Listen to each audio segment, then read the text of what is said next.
నేను మా రిలేటివ్ మ్యారేజ్‌కి వెళ్ళిన తర్వాత అక్కడ క్వెషన్స్ అడిగితే ఆన్సర్ చెప్తే గిఫ్ట్ ఇచ్చిర్రు. ఇందాకొచ్చిన గిఫ్ట్ బాక్స్ ఇదే. ఇంకనైతే నేను ఇది ఓపెన్ చేయలేదు. ఓపెన్ చేసి మీకు చూయించాలనే ఉద్దేశంతో ఇంకా కూడా నేను ఓపెన్ చేయలేదు. నేను school days and college days లో ఉన్నప్పుడు ఫస్ట్ నుంచి థర్డ్ వరకు ఇలా గిఫ్ట్స్ ఇస్తారు కదా, ఎంత ఇది అయినా కూడా ప్రతి దానిలో పార్టిసిపేట్ చేసేదాన్ని గిఫ్ట్ కోసం, నాకు గిఫ్ట్ కావాలని చెప్పి.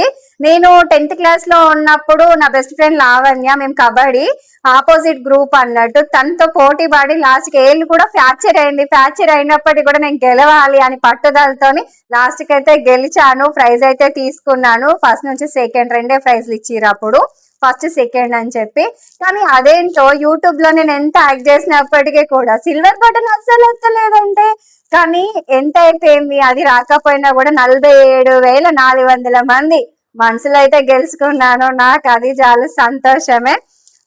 కానీ ఒకటి ఏంటంటే, ఏదైనా పోయింది అని బాధ కంటే దాని వెనకాల వస్తుంది ఒక సంతోషం అనేది ఉంచుకోవాలి. ఎందుకంటే నాకు ఆ ఛానల్ 35,600 సబ్స్క్రైబర్స్ ఉన్న ఛానల్ అయితే పోయింది. అది పోయినప్పటికీ జస్ట్ 1 ఇయర్ లోనే 3 పేమెంట్స్ తీసుకున్నాను. 47,400 సబ్స్క్రైబర్స్ ని కూడా పొందాను. అది చాలాగా సిల్వర్ బటన్ లేకపోతే ఏంటి, అంతే కదా, ఏమంటారు? ముచ్చట్ల పడి ఓపెన్ చేసినా కానీ ఆ చూయించుడు మర్చిపోయినా, చూపిస్తారండి.